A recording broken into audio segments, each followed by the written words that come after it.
Hi, everybody. It's Christina West, and I'm so glad you're here if you're listening to the podcast or looking at the blog.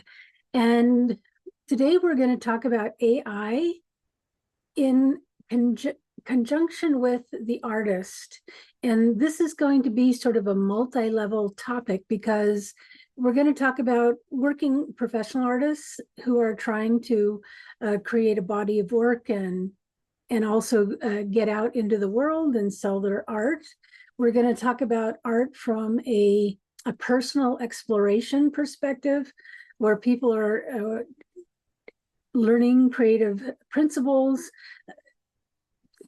allowing themselves to be an artist and saying it's okay to do art in whatever field that is, whether that field is creative arts, painting, drawing.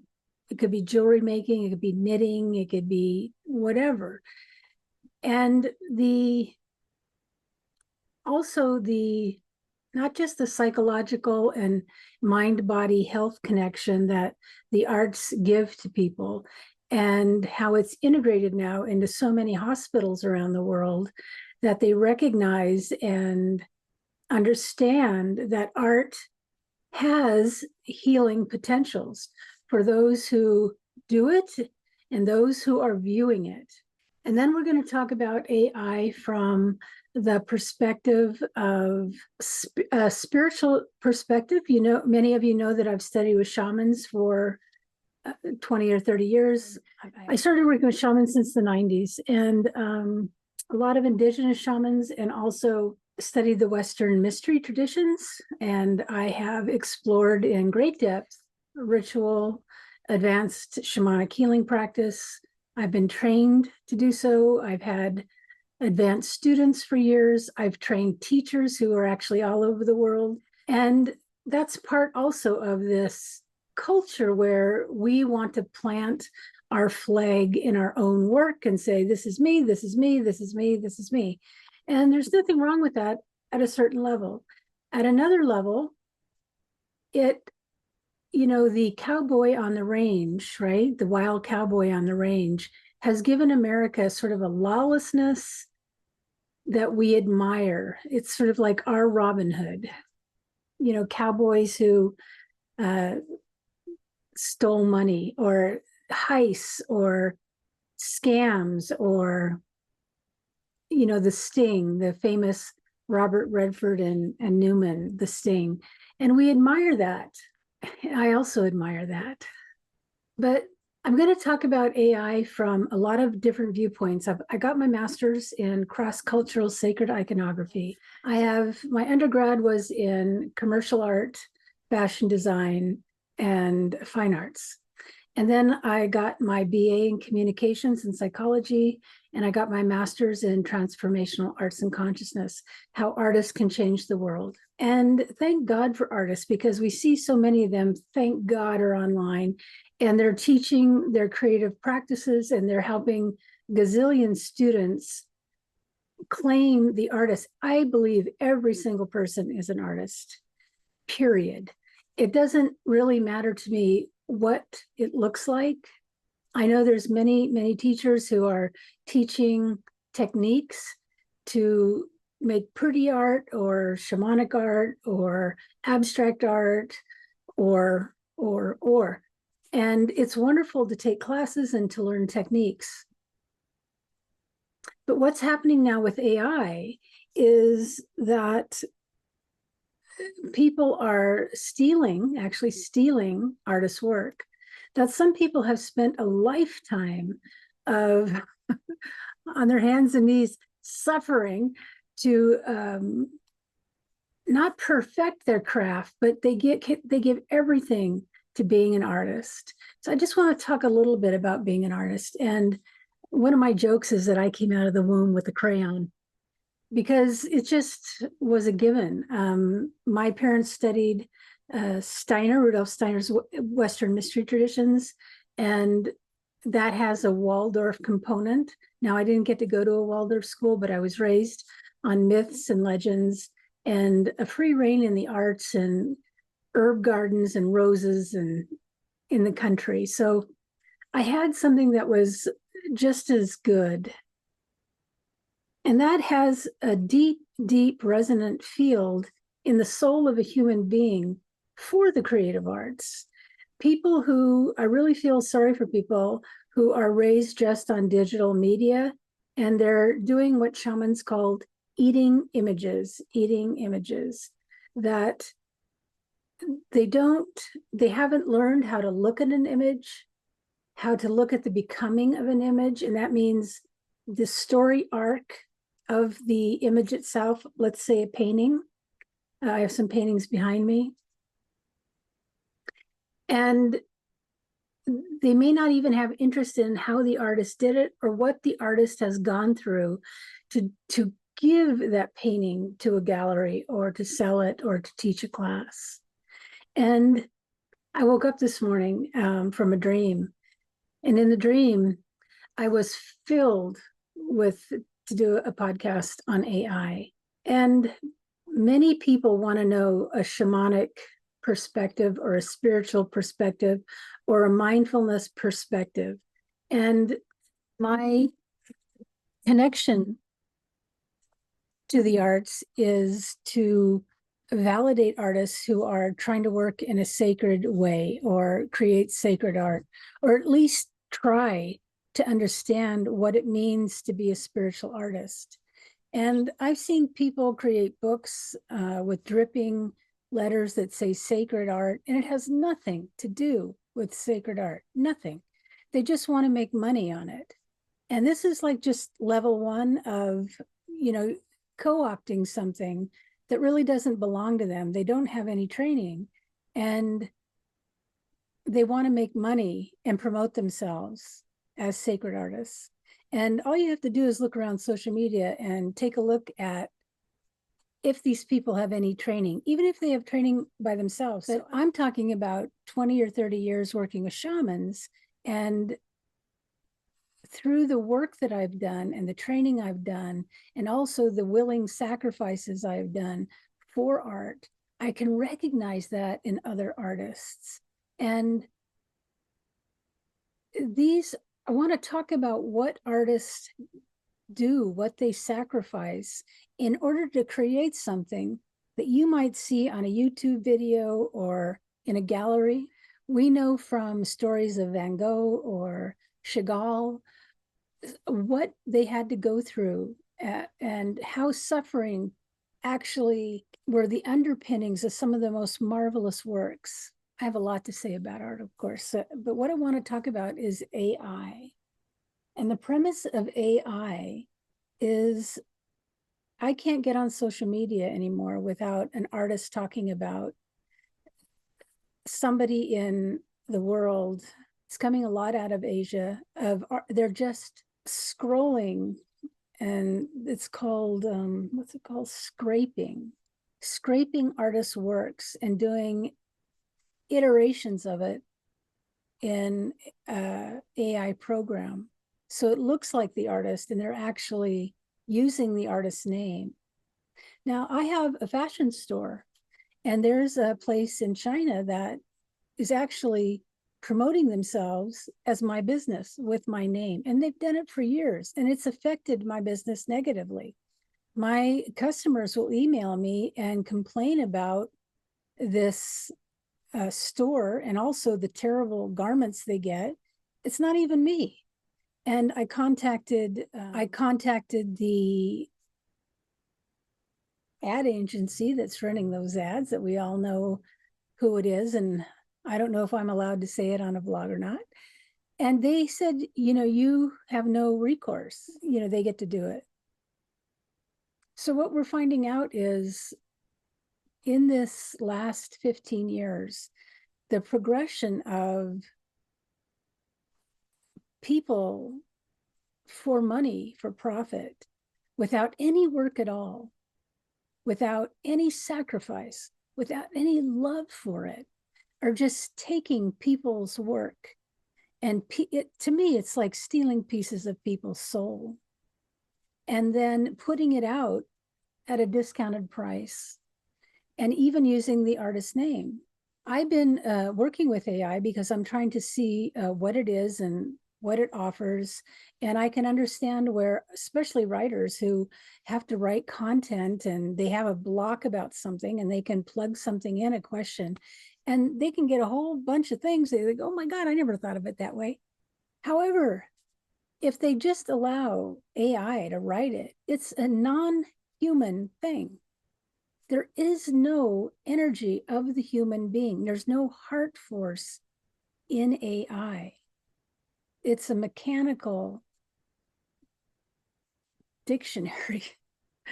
God, I've just got so many things I can talk about. So I'm trying to give you a picture of why how important this is, not just for artists, but for I might call this podcast, Is AI the Death of the Artist? Because it's quite serious. There's another gal that I followed on eBay for years and years and years. And what's her name? The Raw Artist. And she was such a champion for her own art way back in the day. This is way back in like maybe 2005, 2006, 2007. And she's just been ripped off completely. And how can you fight another country's legal system?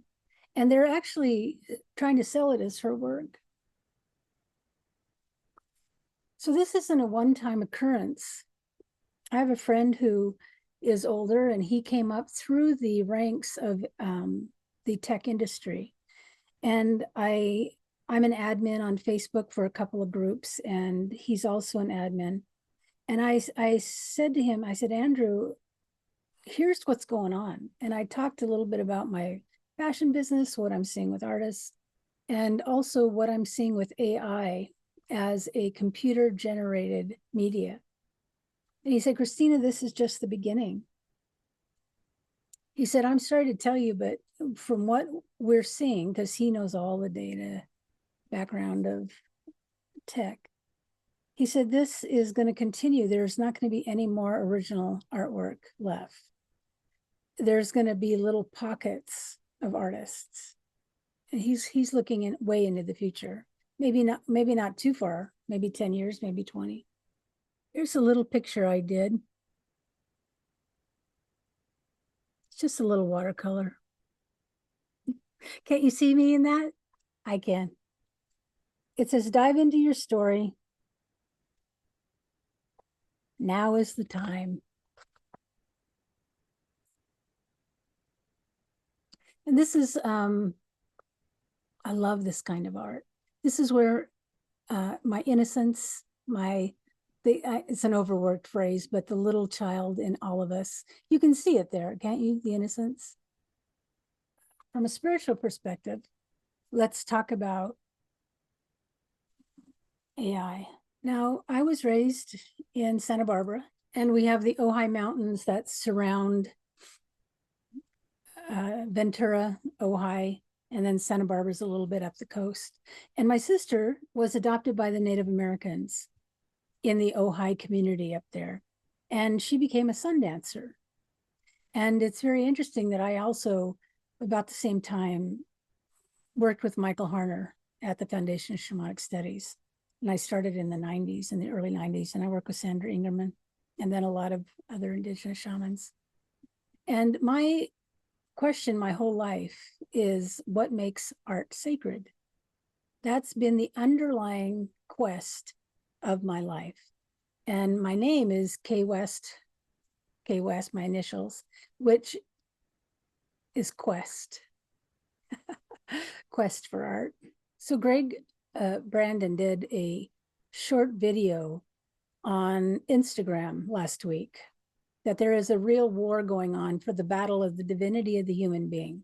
Now, I know that sounds grandiose, but I'm going to give you a couple of pictures. And what I mean by pictures is spiritual pictures or imaginations that have real meaning. And we can just look around the world and see that. So if we think about GMOs, genetically modified food, and we think about the starry world, the whole starry world and cosmos.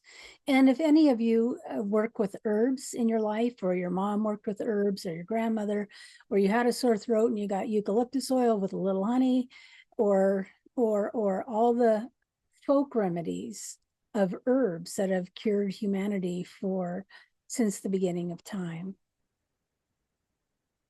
So if you study herbology, just poquito, just a little tiny bit, you see that each plant has a corresponding star or planet. It's under Mercury or it's under Venus, and it has this potential. It has this quality. It's astringent, or it lubricates. It has all these beautiful potentials within the herb. And the herb has a star that corresponds in the earth, and the earth is a real organism, and the stars are real organism, and herbs are real organisms.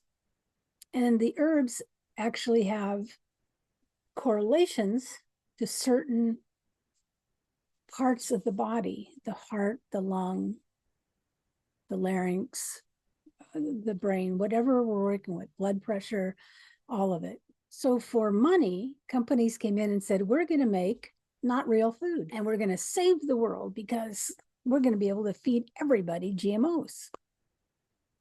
So what we saw was a catastrophe. And just in a simple picture, if you create a food that's not real, it doesn't have any real health for the body, it's not connected to the starry worlds because it's not real, there's no healing quality in the food. And if we were writing a narrative to a mystery story, give Big Pharma lots and lots of money in the long run. Sorry, but that's an aspect of creating food that isn't real, that doesn't actually give real health either. So there's this separation between the human being in a natural rhythm, living on the earth, under the stars, with the qualities of the stars.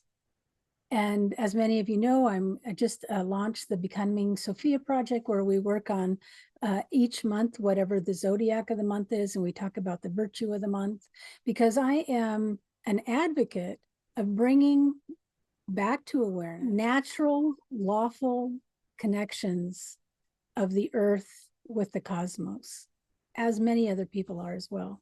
Okay, so there's one way to disconnect the human being from the natural environment. And if we think about indigenous people, and we think about how integrated they were in the natural rhythm of life, in fact, if you read Neither Wolf Nor Dog by Kent Nerburn. So if you read Kent Nurburn's Neither Wolf Nor Dog and Charles Fraser's 13 Moons, those are two books that had a profound effect on me, because it's very rare to find an author who can penetrate or perhaps open themselves to the Native American spirit. It's so different from the materialistic white man's world. And in these two books, both these books give accounts that give you glimpses, real glimpses of the very, I would say, different harmony that works through a sacred person's soul than a materialistic modern American. It's so hard to grasp, especially if you've been raised in this materialistic model and not had the opportunity to work with indigenous shamans, or have a long time training with a grandparent who is an herbalist, or something like this, something that gives you something else, that ignites in your soul that, oh, there's something different in each human being, something not just spiritual, but individual, something resonant with the Godhead, however you define that. Many of you know I got my degree in cross-cultural sacred iconography. I love God in all aspects, or the holy in all aspects. And because of that, because I've done so much in my own studies, I can talk to people from many different sort of modes. And this is really helpful because we're so polarized in today's world, right? All right, so I wanted to give you a picture of GMOs and herbs. They're real. And I also want to say that we all understand now the bee crisis, because that came out in very high drama and a lot of coverage. We hosted in Santa Barbara the Queen of the Sun movie about the bee crisis and Spikenard Farm and all the people creating little environments for bees around the world. But going back is that Rudolf Steiner, who started the Waldorf schools, he also started biodynamic farming. And he also told us about the bee crisis 80 years before it happened. Rudolf Steiner was a clairvoyant and a seer. And in shamanic terms, he would be called the highest sun shaman. He had lost his personality through the greatness of his being. And he wasn't about making money. In fact, he was the opposite. He was about bringing the arts forward, bringing medicine forward. And he brought Iscador forward, which is a mistletoe herb that is helping tremendously with people who have cancer and all kinds of other things. But I'm just trying to give you a different picture from a spiritual standpoint as we're moving into this topic of AI. And the tenacity and the endurance and the belief and the overcoming hopelessness and tremendous failures of doctors and artists and musicians and crafters and all these people who are giving you the world the gift of an image or a bracelet or a dance or a song. And right now I'm just talking about images today pretty much, because this is where the core of this battle is going on. I think it's bad enough when we copy somebody else, and I've done a podcast on copying and what's going on in the soul, because we long to be this other person. It's kind of what's called a golden shadow. We go, oh my God, look at that person. I can do that. Maybe I can do that. Maybe, oh, and then it peters out because it isn't our energy. It isn't our statement. It isn't our divine essence. It's not our real authentic self. We're trying to be somebody else. So if we have these scammers and people who are looking at who's successful in their market and just stealing their work and selling it either under their own name, the real artist's name, as a lie, and it's committing fraud, but it's worldwide. So we're going to be looking at probably lawsuits worldwide. And what's going to happen? The issue, what we're really talking about, is making art meaninglessness. We're in the timeline, this arc, of this new narrative of making art meaningless, that it has no meaning. It's a really scary thing, actually. Oh. So I'm launching my Becoming Sophia, which was actually on the books for about 5 years.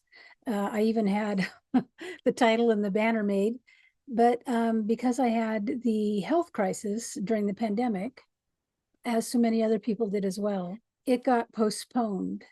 And I was going to do something else. And I thought, you know what, Christina, I want to do what I want to do. I want to do what's living in me. And Becoming Sophia is wisdom. So I've taught men and women's groups for years, and I've taught forever social and creative arts. And I love working with people. I love group work. I love artwork. And I thought, what can I do that I really love and makes it easy for people. So it's once a month, and it's actually free or donation. So you can join at ChristinaWestArt.com. Please come, because it's going to be a fabulous thing. We're just getting started.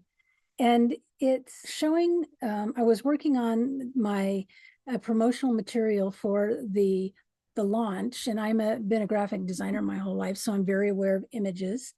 And I wanted to see what AI would give me if I said Divine Goddess or Divine Sophia.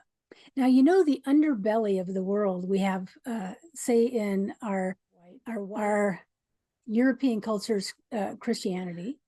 I did years of study in, I was actually studying evil and what is evil, and is there really evil in the world? And of course, we always go to Hitler and Stalin and all the other things. But I realized there was actually a path for evil.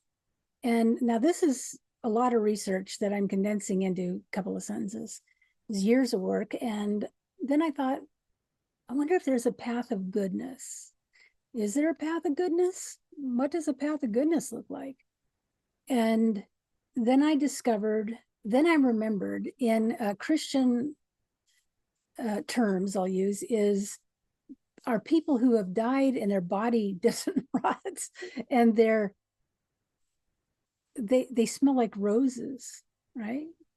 Or some get the stigmata, which is a Christian experience, but there's also people who study Buddhism or Hinduism or all the other religions that actually have realization experiences. And this is sort of a divine experience. And typically it doesn't last forever. It's a heightened state. And then they have to go back to being normal, which the wonderful book, After the Ecstasy, the Laundry by Jack Kornfield, I remembered. And that talks about people who have had these spiritual experiences and how do they integrate it back into real life. I'm getting there. I'm getting back to AI. So I decided when I was working with the painting that I did of Sophia, which is the cover of my class, Becoming Sophia, and which is for men and women, because Sophia just means wisdom, holy wisdom. So the entire class is on inner work and self-worth and inquiry and contemplation and meditations and mindfulness, on learning to listen to our own inner voice and following that instead of what the world is telling us we should, coulda, woulda, shoulda done. And I went into AI and I said divine woman, and I said divine goddess, and I said the divine Sophia. And I got some of the scariest blinking art. It was so awful. They all had like 9 fingers, because AI doesn't know how to draw hands apparently. And so I even put in with five fingers and a thumb, couldn't do it.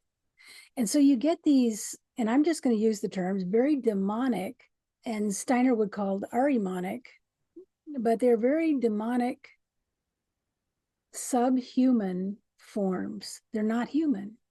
And the art isn't created by a human. And there's no blood, sweat, or tears behind that image. You just plug in a sentence and a computer makes it. So from a shamanic perspective, even a spiritual perspective, and even perhaps a human perspective, it's meaningless.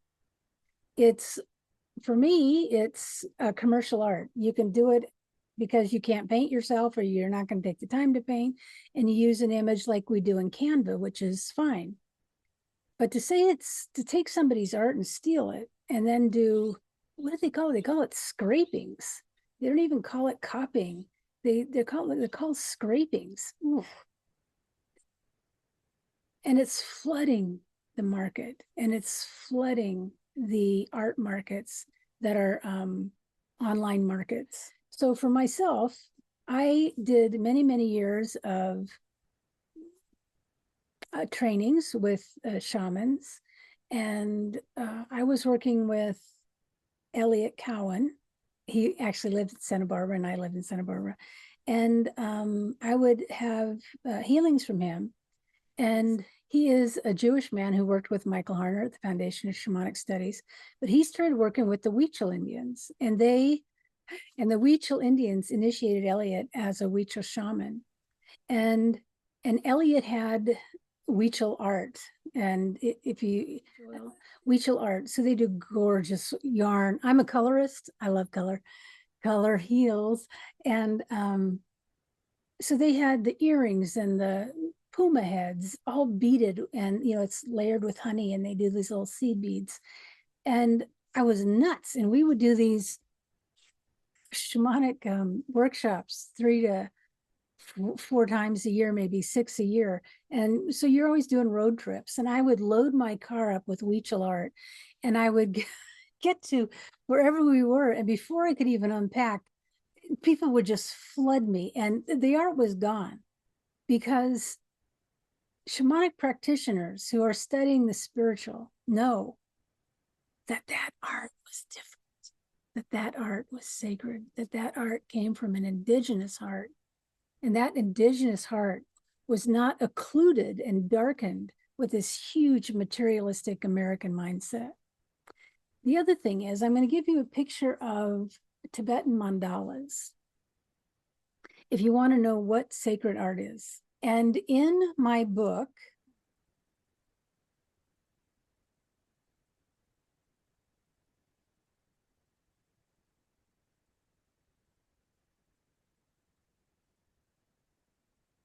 that's a Buddha, and here's a demon.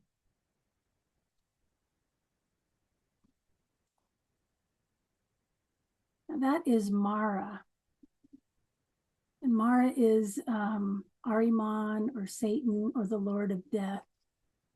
He's actually found cross-culturally in all religions, and there's the mandala of life and death and rebirth. And you see all the holy people. So I have a lot of books on Buddhism because I've studied Buddhism. And in one of the books on Tibetan mandalas, which is a practice like shamans in Brazil, where they give their life to ayahuasca, and it's very grueling, and a very limited diet and so forth. The same thing for these Buddhist monks. They are grown up in the tradition. They have to do many, many sacrifices to create these mandalas. But just as a quick picture of what is sacred art, compared to this gal who did sacred art, and the S was dripping, and it had nothing to do with sacred art, and she's selling it on Amazon. And she has a lot of followers. The Buddhist monks knew that they were to do a new mantra, a new mandala, a new image on the panels. And they're cotton, they're all painted on cotton, linen cotton. And they would take these seeds that have been prayed over, and all the monks would take these seeds over to the nunnery, praying all the way. And the nuns in prayer would take these cotton seeds, and they would, with prayers, have a garden plot, plant the cotton seeds. And over time, as these seeds sprouted, broke the surface, started growing, having tendrils, blooming, and having cotton balls, they would have to pick the cotton, pull the cotton, turn it into the fine threads, and weave the linen cloth that the mandala would be painted on. All with prayers, all with singing prayers or mindfulness prayers or quiet prayers. Now, think about the penetration, the human will effort, the intent in those cotton seeds from the beginning. And then the year that they spend with the nuns as it grows, or 2 or 3, I don't know how long cotton is. And then they make it the warp and woof, and they're all praying to Buddha. And then they take this plain cotton panel on a roll, probably, praying over to the monk abbey, and the monks take it with prayers, and then they begin the painting. So that's just a picture, of how an Indigenous person sees sacred art. Okay. I've been waiting to say that for about 15 years on a blog or a podcast. And this is the deep reverence that I have for artists. They don't have to be a Buddhist monk, but what we're talking about is a dedication to something that they love, that calls their soul, that they can't say no to, that art for them is the way, is the journey to the divine. And we have so many labels for the divine that get in the way, and people, do all kinds of things with that. So I'm trying to talk around a religion and speak more to what we all know lives in our hearts. Most of us know there's something that only I can say I to myself. You cannot say I to me. Only I can say I. And that everything that I do is different from what you do. And that divinity, that I-ness, that separateness, that I uprightness, that ego, which typically we have is the lower ego, and we build it to a higher ego, which is actually the Becoming Sophia project that I'm doing. It's all about inner work and self-worth and arts and creativity and writing and working in a group, and what the virtue of the zodiac is.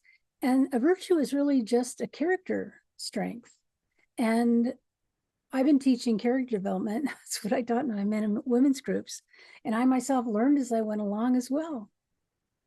So spiritual artists know that if they've sacrificed and given their life to art, that at certain times they have the ability to work with the spiritual worlds so that healing is in the art itself. This doesn't happen often. What we're talking about is real healing, not, I make healing art. We're talking about, real healing, which tends to come from sacrifices, personal sacrifices, because we have to overcome our lower ego and what we think we're going to get out of something as a giveaway to somebody else. Now, I know I've gone on a roundabout way for AI, and there's hundreds and hundreds of artists that I don't know who are also what I would call true artists. They're real, honest to God artists. And I'm an honest to God artist. The work I did behind me was for my rehab. The soft blue and pink is just a color field where it's so healing. It's very mindful. I'll be teaching a class on that. And also abstract, which was really good for me to work in just shapes and color. And then this was this is a Sophia I did years and years and years ago, maybe 12, 15 years ago. And I'm a doll maker, so I was doing dolls along those lines. I fell in love with crowns way before crowns appeared in all the pop art. This was a long, long time ago. And so she's a Sophianic being moving through space. So she is on a color field. This was 2004, 16 by 20. And there's some collage. And I love having a little fun with something. You see the wing and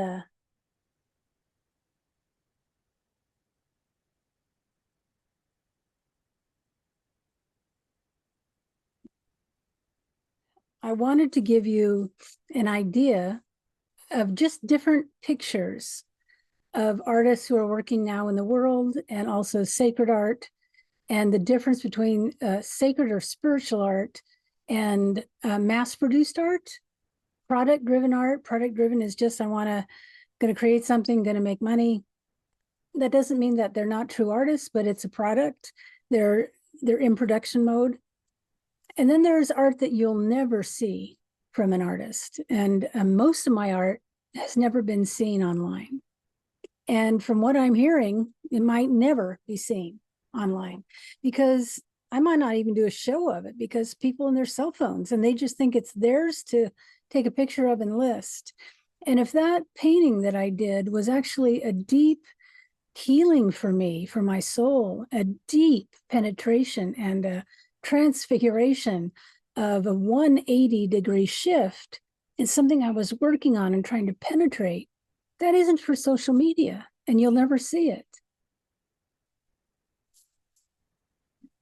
Because the other thing that we've lost in this, well, I like that, I'm just going to take it lifestyle, is the reverence for the other, the reverence and the respect for the other human being and the other artists and the artist's work and what they've accomplished. And if we're going to look at, because I did the Sophia, the virtues and vices of the Sophia, the installation in Berkeley, where you walk through the vices were on the floor: anger, greed, lust, sloth, all those. And then the virtues were in the veils. And I had 7 transparent veils of color.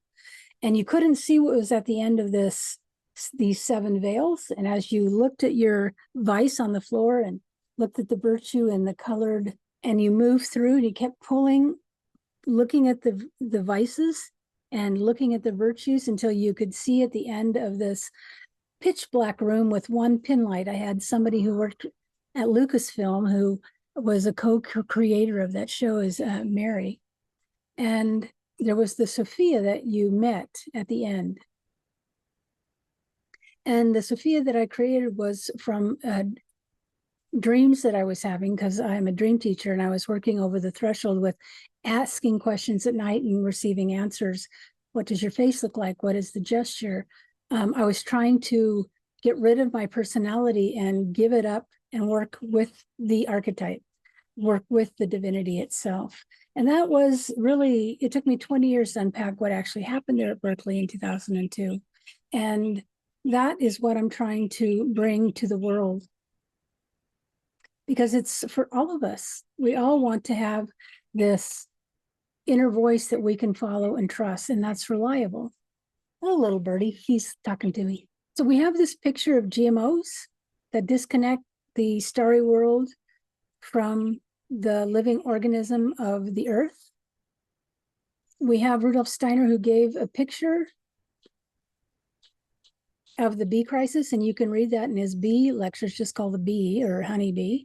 And that was 80 years before it happened, but he saw it coming. That's what happens if you're clairvoyant and you're a seer.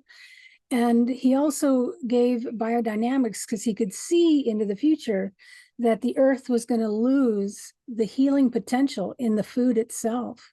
So biodynamics, which is taken off all over the world now, gives back to the earth minerals and vitamins and harmony and human being connection to the earth in a working way that we've lost. I think that in England, and the farmers, they all knew this. The indigenous people knew this, that the earth is alive, and they've had many names for her. So I hope this helps, gives you a picture of the quality of different various streams of arts in the world now, what social media has done and driven the profit people in various countries to steal artists' work. But what we haven't talked about is what is the effect that is happening on artists. They're losing their living. They're having to say, this is me. This is my work, not these people who have a lot more money and are flooding the market with their name. So it's like wiping out the soul of an artist. It's diminishing the artist's work, not just diminishing, it's ignoring it, it's stealing it. So how would you like somebody to steal your work, whatever livelihood you're doing, and say, no, this is mine? That's not his, that's not hers. My work. I want to make money from your work. So if people are in support of purchasing AI artwork, they're saying, yes, I accept this. Now, if we want to talk about karma, bad karma, we could go there too, but the consequences of our actions will be our karma, and how we treat other people will come back to us threefold. That's really the law. And if you don't respect other people's work, you really don't have any respect for yourself either. That's obvious. So these people who are ripping people off and basically raping their life by taking their art without their permission and saying it's theirs and selling somebody else's work as, it's unbelievable to me. It's unconscionable. Now, this takes us back to copying, which all of us have done, copying somebody's work, using an image that really isn't ours. And this was minuscule 15 years ago. Just bottom line. Yes, that happened. I'm guilty as well. But now it's exponential. It's a click of a button.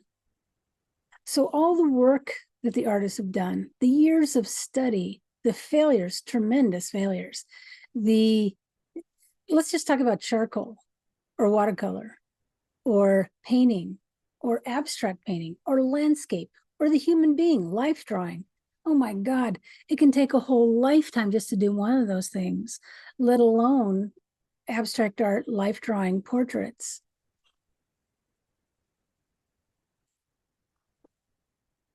So if you look at that Sophia, I used images of Mary, typically by Raphael or the Rossetti, pre-Raphaelites, because I love them. I love them. I love them. And I can't paint a little tiny face this big. So I gave myself permission. And I took images of the crowns of Europe. Oh God, I just love them. Now, that's all I took. Then I made the painting or the doll. I made the doll. I didn't just take it and say, I did the crown of Europe. It's going to be very interesting to see what happens. And I'm hoping that we don't end up into two camps, those who use AI for their personal gain and without any respect to the human being's efforts, and another camp that won't use it at all and thinks it's devil's work. And we're so polarized right now. So how can we come to balance with these things? And I think it comes down to making a decision based on our character and where is the line? Where's the line that I'm comfortable with? And where's the line that I'm not comfortable with? So many of my friends won't even get on the computer still, let alone social media. But I do think that any of us who are striving and we're teachers, it's the road is to be online. So I really thank you for listening.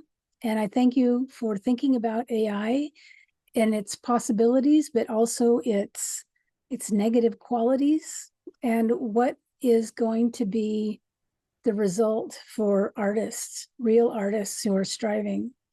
Because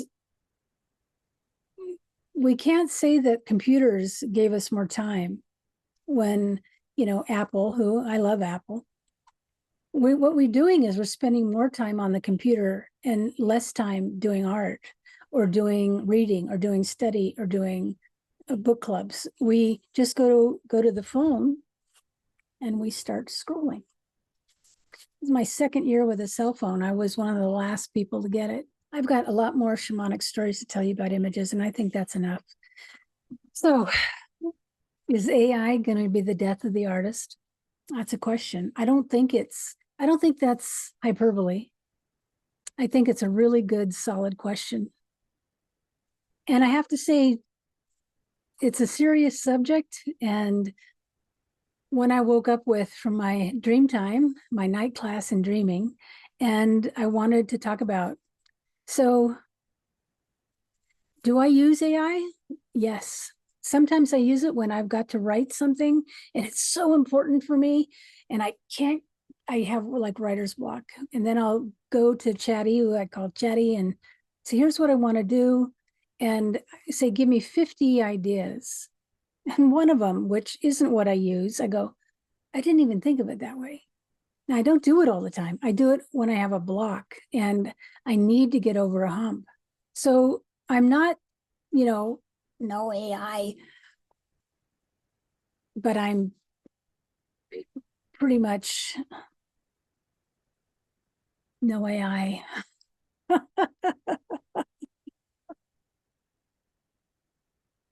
Okay. Please come to Christina West Art, Kristena, Christina West Art. And I have a free Becoming Sophia, and that's once a month. So you can log in, you can see what's cooking in the arts, because I'm going to be doing podcasts and blogs. I'm going to offer free classes so that there's a different perspective on the arts that you might be interested in. Mindfulness, sacred or spiritual arts, but also just mindfulness in arts and cross-cultural arts, and also Who is Sophia, which for men and women is just your own divine wisdom. And do you have a line into that divine wisdom yet? And if not, come, because I've done men and women's groups for years, and I can talk to people all over the hoop of gender, of psychology, of religion, and everybody's welcome. All right. Thanks so much. This is Christina West. Let's get creative without AI.